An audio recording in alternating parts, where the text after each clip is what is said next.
Safe travels! I'm here now in my quarantine hotel room. Why is it so expensive traveling nowadays? I can imagine they require this now because Metro Manila is so busy. One is the most affordable. Feels good to be back. Avoiding crowds. Fancy being in the beach much more. Note, 48 hours of arrival. Why is it so risky? Always sanitizing at the Naia airport, which also wasn't a requirement before.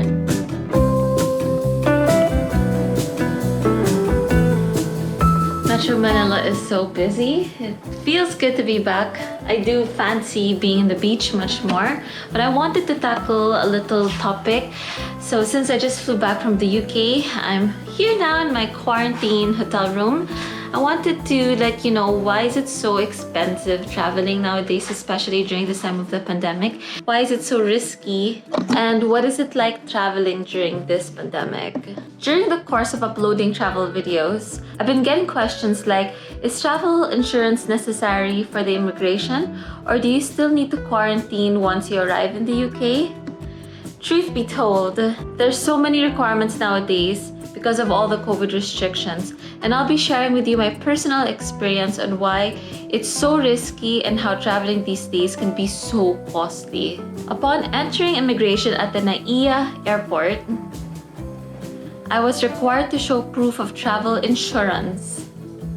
This was not a requirement before, but now the immigration officer wants to see that your insurance also covers you for COVID.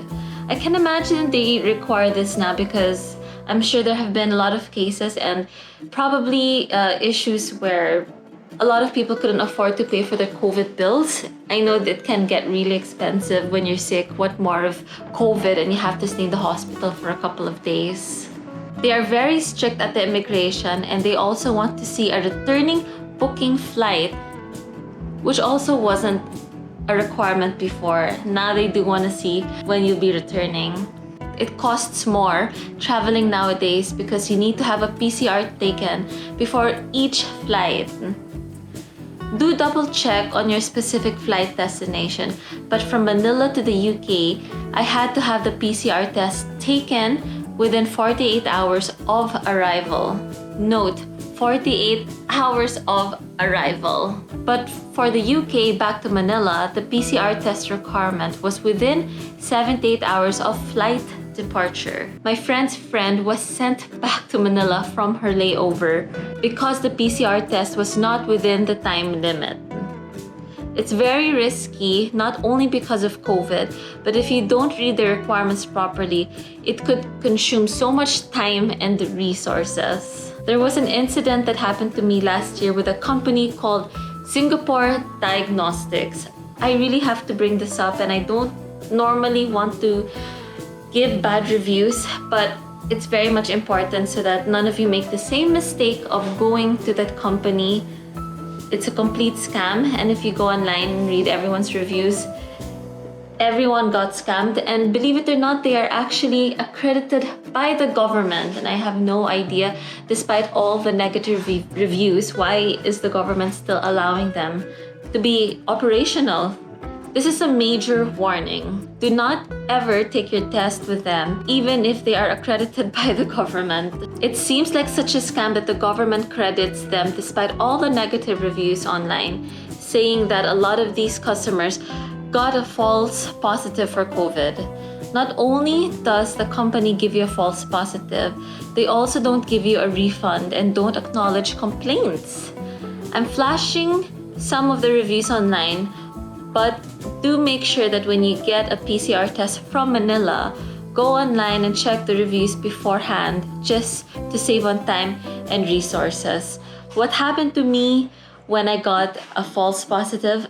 Number one, I missed my flight, which was a waste of time. Could also be a waste of money. I missed my flight. It was such a waste of time. and money. I was definitely very stressed. Gave everyone worries in the family. You just want to make sure you read the reviews of the company that you'll be getting your PCR test from. There are definitely less people now in the airports because not everyone is willing to risk their health with the virus. So it can be nice when the airports are not busy. It can also seem like you have the whole airport to yourself. However, when I was about to board my plane at around 7 a.m., there was a flock of people and the crowd was just nerve-wracking. By this time, it was close to impossible to follow any social distancing. So I really suggest that you take an airport taxi to avoid large crowds. Since there are also less people, some of the lounges are closed. Some airlines will combine and send all passengers to a single lounge, which doesn't give that much exclusivity.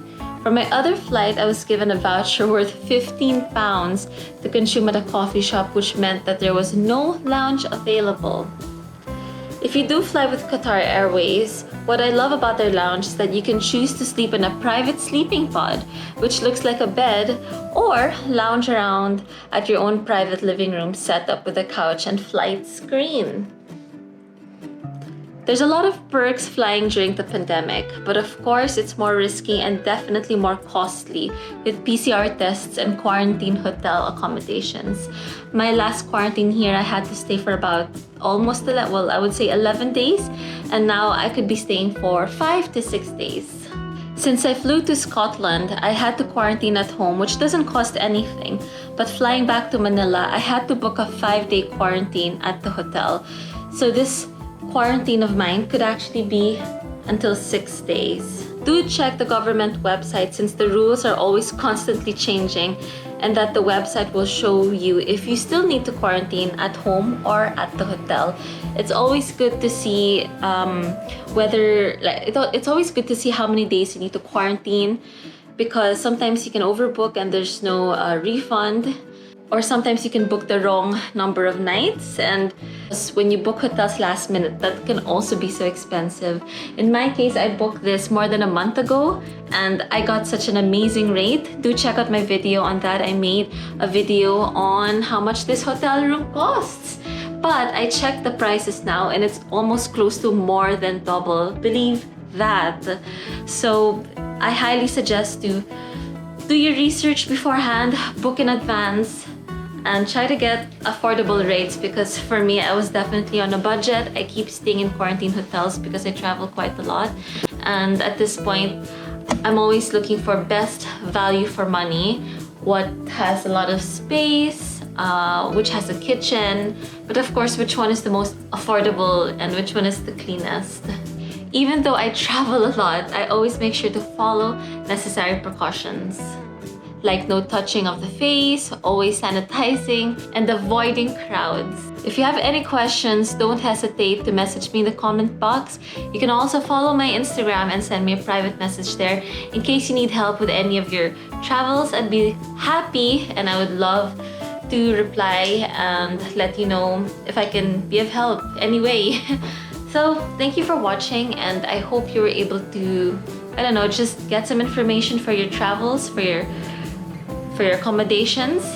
I'll see you soon, and do check out my video on this room tour. And also, I made another room tour on my previous quarantine hotel, which was the Seta Makati Hotel. Bye! And safe travels!